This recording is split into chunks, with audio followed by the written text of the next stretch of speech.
ಕುರಿತು ಅವಹೇಳನವಾಗಿ ಮಾತನಾಡಿದಂತ ಸಚಿವರಿಗೆ ಸಂತೋಷ್ ಲಾಡ್ ಅವರಿಗೆ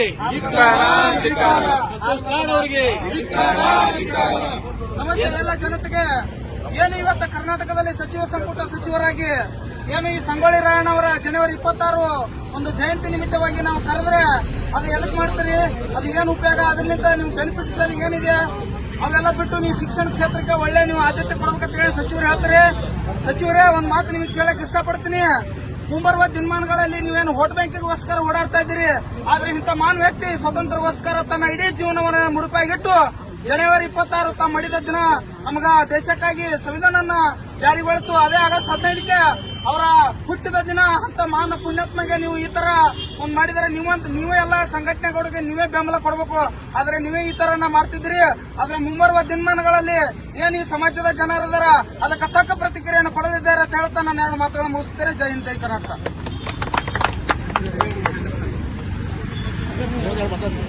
ಜಿಲ್ಲಾ ಮಹಾಸಭಾದ ಅಧ್ಯಕ್ಷರಾದಂತ ರಾಯಪ್ಪ ಐರಾಣಿ ಅವರು ಸಚಿವರ ಹೇಳಿಕೆಗಳನ್ನು ಖಂಡಿಸಲಿಕ್ಕೆ 2 ಮಾತು.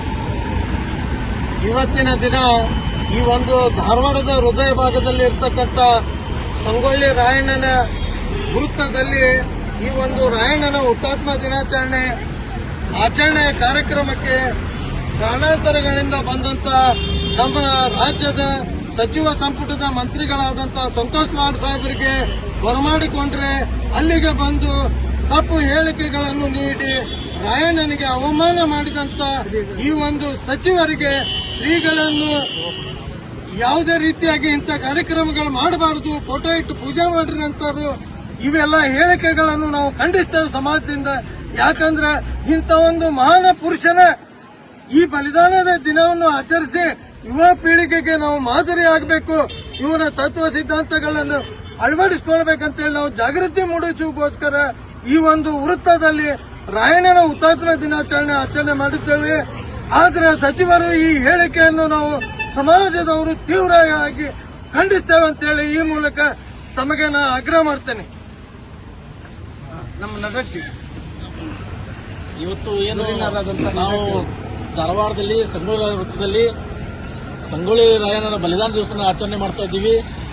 ನಾವು ಜಿಲ್ಲಾ ಮಂತ್ರಿಗಳಿಗೆ ಏನು ಇಲ್ಲಿ ಬರಮಾಡಿಕೊಂಡಿರಲಿಲ್ಲ, ಅವ್ರಿಗೆ ನಾವೇನು ಇನ್ವಿಟೇಷನ್ ಕೊಟ್ಟಿರಲಿಲ್ಲ. ಆದ್ರೆ ಇವತ್ತು ನಮ್ಮ ಸಂಗೊಳ್ಳಿ ರಾಯಣ್ಣನ ಸರ್ಕಲ್ ಎದುರಿಗಿರ್ತಕ್ಕಂಥ ಒಂದು ಕೆಫೆಗೆ ಅವರು ಟೀ ಕುಡಿಯಕಂತ ಬಂದಿದ್ರು. ಅವ್ರನ್ನ ಕರೀಲಿಲ್ಲಪ್ಪ, ನಾವು ಸಮಾಜದವ್ರು ಅಂತಂದ್ರೆ ತಪ್ಪು ಸಂದೇಶ ಹೋಗಬಾರ್ದು ಅಂತ ಹೇಳಿ ನಾವು ಹೋಗಿ ಸಂಘಟಕರು ಹೋಗಿ ಅವ್ರನ್ನ ಇನ್ವೈಟ್ ಮಾಡಿ ಕರೆದಾಗ ಅವಾಗ ಕೂಡ ನಮ್ಮ ಸಂಘಟಕರಿಗೆ ಕೂಡ ಸ್ವಲ್ಪ ಸರಿಯಾಗಿ ಮಾತಾಡಿಲ್ಲ, ರೆಸ್ಪಾನ್ಸ್ ಮಾಡಿಲ್ಲ ಸಮಾಜದ ಮಂದಿಗೆ. ಆದ್ರೂ ಕೂಡ ನಾವು ಸಂಭಾಳಿಸಿಕೊಂಡು ಮತ್ತು ಬರ್ರಿ ಸರ ಒಂದ್ 2 ಮಾಲಿ ಸಾಯಣ್ಣಗೆ ಹಾಕ್ರಿ ಅಂತ ಹೇಳಿ ಕರೆದಾಗ ಅವಾಗ ಶ್ರೀಗಳು ನಮ್ಮ ಬಸವರಾಜರು ಸ್ವಾಗತ ಮಾಡಿದ್ರೆ ಅವ್ರಿಗೆ ಬರೀ ಎಂತದ ಮಾಡ್ತೀರೇನ್ರಿ, ಹಿಂಗ ಮಾಡ್ತೀರಲ್ರಿ, ಇದ್ಯಾಕ್ ಮಾಡಕ್ ಹೋಗಿದ್ರಿಂದ ಈ ರೀತಿಯಿಂದ ರಸ್ತೆ ಒಳಗಿಟ್ರಿಲ್ಲ ಅಂತಲ್ಲ ಅಲ್ರಿ. ಏರು ಧ್ವನಿಯಲ್ಲಿ ನಮ್ಮ ಶ್ರೀಗಳಿಗೆ ಮಾತಾಡಿದ್ರೆ ಇವತ್ತು ನಮ್ಮ ಸಮಾಜದ ನಾವು ಗುರುಗಳಿಗೆ ಈ ತರ ಮಾತಾಡಿದ್ರೆ ನಾವು ಸಮಾಜದವ್ರು ನಾವು ಏನಂತ ವಿಚಾರ ಮಾಡೋದ್ರಿ. ನಾಳೆ ಸಂತೋಷ್ ಲಾಡ್ ಸಾಹೇಬ್ರೆ ನಿಮ್ಮ ಜಿಲ್ಲಾ ಉಸ್ತುವಾರಿ ಮಂತ್ರಿಗಳನ್ನ ಇವತ್ತು ಆಗಿದ್ರೆ ಅಂದ್ರೆ ಕುರುಬ ಸಮಾಜದ ಸಾಕಷ್ಟು ನಿಮ್ಮ ಮೇಲೆ ಆಶೀರ್ವಾದ ಐತಿ.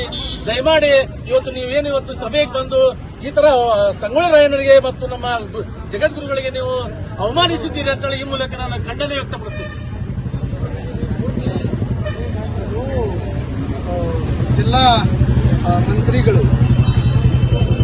ಸಂಗೊಳ್ಳಿ ರಾಯಣ್ಣ ಜಾಗದಿಂದನೇ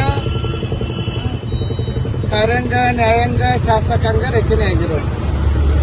ಭಾರತದ ಇವತ್ತೇನು ನ್ಯಾಯಾಂಗ, ಶಾಸಕಾಂಗ ಇಷ್ಟು ಸದೃಢವಾಗಿ ಮತ್ತು ಸಂವಿಧಾನದ ಆಶಯಗಳು ಇಷ್ಟು ಗಟ್ಟಿಯಾಗಿ ಉಳಿಬೇಕಂತ ಹೇಳಿದ್ರೆ ಅದು ಸಂಗೊಳ್ಳಿ ರಾಯಣ್ಣ ಅಂತವರು, ಕಿತ್ತೂರು ಚೆನ್ನಮ್ಮನಂತವರು, ಝಾನ್ಸಿಬಾಯಿ ಲಕ್ಷ್ಮೀಬಾಯಿ ಅಂತವರು ಅನೇಕ ಮಹಿಳೆಯರು ಹೋರಾಟದ ಪ್ರತಿಫಲವಾಗಿ ಭಾರತದ ದೇಶಕ್ಕೆ ಸ್ವಾತಂತ್ರ್ಯ ಸಿಕ್ತು. ಸ್ವಾತಂತ್ರ್ಯ ಸಿಕ್ಕ ಮೇಲೆ ಒಂದು ಸ್ವತಂತ್ರವಾದ ಗಣರಾಜ್ಯೋತ್ಸವ ತಯಾರಾಗಬೇಕು ಅನ್ನೋ ಒಂದು ನಿಟ್ಟಿನಲ್ಲಿ ಆಲೋಚನೆ ಮಾಡಿ ಜನವರಿ 26ರಂದು ಒಂದು ಸದೃಢವಾದಂತಹ ಶಾಸಕಾಂಗ ನಿರ್ಮಾಣ ಆಗುತ್ತೆ. ಆ ಒಂದು ಪ್ರತಿಫಲವಾಗಿ ಇವತ್ತು ಪಾರ್ಲಿಮೆಂಟ್ ಇರಬಹುದು ಅಥವಾ ವಿಧಾನಸೌಧ ಇರಬಹುದು, ಅವೆಲ್ಲಗಳು ತಯಾರಾಗಲಿಕ್ಕೆ ಅದು ಕಾರಣೀಭೂತರು. ಇವತ್ತೇನಾದ್ರೂ ಭಾರತದ ಪ್ರಧಾನಮಂತ್ರಿ ಆಗ್ಯಾರ ಅಂತ ಹೇಳಿದ್ರೆ ಅಥವಾ ರಾಜ್ಯಗಳ ಮುಖ್ಯಮಂತ್ರಿಗಳೇ ಆಗ್ಯಾರ ಅಂತ ಹೇಳಿದ್ರೆ ಅಥವಾ ಕೇಂದ್ರ ಸಚಿವರಾಗ್ಯಾರ ಅಥವಾ ರಾಜ್ಯದ ಸಚಿವರುಗಳಾಗ್ಯಾರಪ್ಪ ಅಂತ ಹೇಳಿದ್ರೆ ಅಥವಾ MLA ಆಗ್ಯಾರಪ್ಪ ಅಂದ್ರೆ ಜನಪ್ರತಿನಿಧಿಗಳಾಗ್ಯಾರ ಅಂದ್ರೆ ಕಾಣಿಬತ್ರು ಸಂಗೊಳ್ಳಿ ರಾಯಣ್ಣ ಅವ್ರ ಹೋರಾಟದ ಪ್ರತಿಫಲ. ಆದ್ರೆ ಇವತ್ತು ಬಹಳ ಉದ್ದಟತನದಿಂದ ನಮ್ಮ ಧಾರವಾಡ ಜಿಲ್ಲಾ ಉಸ್ತುವಾರಿ ಸಚಿವರಾದಂತ ಸಂತೋಷ್ ಲಾಡ್ ಅವರನ್ನ ನಾವು ಬಹಳ ನಗನಗತ ಮತ್ತು ಅತ್ಯಂತ ಭಯಭಕ್ತಿಯಿಂದ ನಾವು ಸ್ವಾಗತ ಮಾಡಿದ್ವಿ. ಎಲ್ಲ ಸಚಿವರುಗಳು ಪುಷ್ಪಾರ್ಪಣೆ ಮಾಡಬೇಕು, ನಮ್ಮನ್ನ ಸ್ವಾಗತ ಮಾಡಬೇಕು ಅಂದಾಗ ಇದೇನಿದು, ಇದು ಯಾವ ಚಿತ್ರ, ಇದನ್ನ ಯಾಕೆ ಹಾಕಿದೀರಿ, ನೀವು ಎಜುಕೇಶನ್ ಇನ್ಸ್ಟಿಟ್ಯೂಟ್ ಮಾಡ್ರಿ, ಟೆಕ್ನಾಲಜಿ ಮಾಡ್ರಿ. ನಾವು ಟೆಕ್ನಾಲಜಿ ಮಾಡೋದು ಗೊತ್ತೈತಿ, ನಾವು ಯಾಕೆ ನಿಮಗೆ ಮತ ಹಾಕಿದೀವಿ, ಮಂತ್ರಿಗಳಿಗೆ ಯಾಕೆ ತಂದ್ವಿ, ಶಾಸಕರಿಗನ ಯಾಕೆ ಆಯ್ಕೆ ಮಾಡಿದ್ವಿ ಅಂತ ಹೇಳಿದ್ರ, ನೀವು ಶಿಕ್ಷಣ ಸಂಸ್ಥೆ ಕೊಡ್ರಿ, ಶಿಕ್ಷಣ ಕೊಡ್ರಿ, ಎಲ್ಲರನ್ನ ಅಪ್ಪಿಕೊಂಡು ತಪ್ಪಿಕೊಂಡು ಹೋಗ್ರಿ, ಕರ್ನಾಟಕ ರಾಜ್ಯದ ಸಮಗ್ರ ಅಭಿವೃದ್ಧಿಗೆ ನಿಮ್ಮ ಕೊಡುಗೆ ಇರಲಿ ಅಂತೇಳಿ ಅವತ್ತು ಓಟ್ ಹಾಕಿದೆವು. ಅದು ಓಟ್ ಹಾಕ್ಬೇಕಾದ್ರೆ ಸಾಮಾನ್ಯ ಓಟ್ ಹಾಕಿಲ್ಲ. ಬೆಳಗ್ಗೆ ಸ್ನಾನ ಮಾಡಿ ನಮ್ಮಂತವ್ರ ಸಾಧುಗಳು ಪೂಜೆ ಮಾಡಿ ಭಂಡಾರ ಹತ್ತುಕೊಂಡು ಹೆಗಲಿ ಕಂಬಳಿ ಹಾಕಿ ನಾವು ಕುರುಬರ ಭವನಿಗೆ ಅಂತೇಳಿ ಹಾಕಿದ ಮೇಲೆ ನೀವು ಆರ್ಚ್ ಬಂದೀರಿ. ಆದ್ರೆ ಬಹಳ ಉದ್ದಟತನ ತೋರಿಸಿ ಅಲ್ಲಿರ್ತಕ್ಕಂಥ ಭಾವಚಿತ್ರ ಸಾಮಾನ್ಯ ಪುರುಷನಲ್ಲ. ಅವ ಯಾವ ರಸ್ತೆ ಇರ್ಲಿ ಎಲ್ಲರಿಗಿರ್ಲಿ, ಇವತ್ತು ಅವನ್ನೆಲ್ಲ ರಸ್ತೆ ಮೇಲೆ ಹೋರಾಟ ಮಾಡ್ಯಾರ ಅಂತೇಳಿ ಸಚಿವರಾಗಿದ್ದೀರಿ, ಮಂತ್ರಿಗಳಾಗಿದ್ದೀರಿ. ಆದ್ರೆ ಇಷ್ಟು ಉದ್ದಟತನದಿಂದ ನಾವು ನಡವಳಿಕೆಗಳು ಎಷ್ಟು ನಿಮ್ಮನಿಂದ ಅಪೇಕ್ಷೆ ಮಾಡಿದ್ದಿಲ್ಲ ನಾವು. ಆದ್ರೆ ಇವತ್ತೆಲ್ಲರನ್ನ, ಸಮಾಜದ ಹಿರಿಯರನ್ನ, ಸಮಾಜದ ಗಣ್ಯರನ್ನ, ಸಮಾಜದ ಯುವಕರನ್ನ ಇವತ್ತು ರಾಯಣ್ಣನ ಒಂದು ಅಭಿಮಾನಕ್ಕೆ ಧಕ್ಕೆ ತಂದಿದ್ದೀರಿ. ಹಾಗಾಗಿ ನಾವು ಮುಖ್ಯಮಂತ್ರಿ ಸಿದ್ದರಾಮಯ್ಯನವರ ವ್ಯಕ್ತಿತ್ವ ನೋಡಿ ನಿಮಗೆ ಗೌರವ ಕೊಡ್ತಿದ್ದೀವಿ. ಆದ್ರೆ ಸಂಗೊಳ್ಳಿ ರಾಯಣ್ಣನ ಶಾಪ ಈ ನಾಡಿನಲ್ಲಿ, ಈ ದೇಶದಲ್ಲಿ, ಕಿತ್ತೂರು ಭಾಗದೊಳಗೆ ಯಾರ್ಯಾರು ಕುಲ್ಕರ್ಣಿ ಅಂತ ಇರಬಹುದು, ಮಲ್ಲಪ್ಪ ಶೆಟ್ಟಿ ಅಂತ ಇರಬಹುದು, ಕಿತ್ತೂರು ಸಂಸ್ಥಾನದ ಮೇಲೆ ಇರಬಹುದು, ಯಾವ ಶಾಪಗಳು ಈ ನಾಡಿನಲ್ಲಿ ಐತಿ ಅನ್ನೋದನ್ನ ಮಂತ್ರಿಗಳು ತಿಳ್ಕೊಂಡು ಮಾತಾಡಬೇಕು.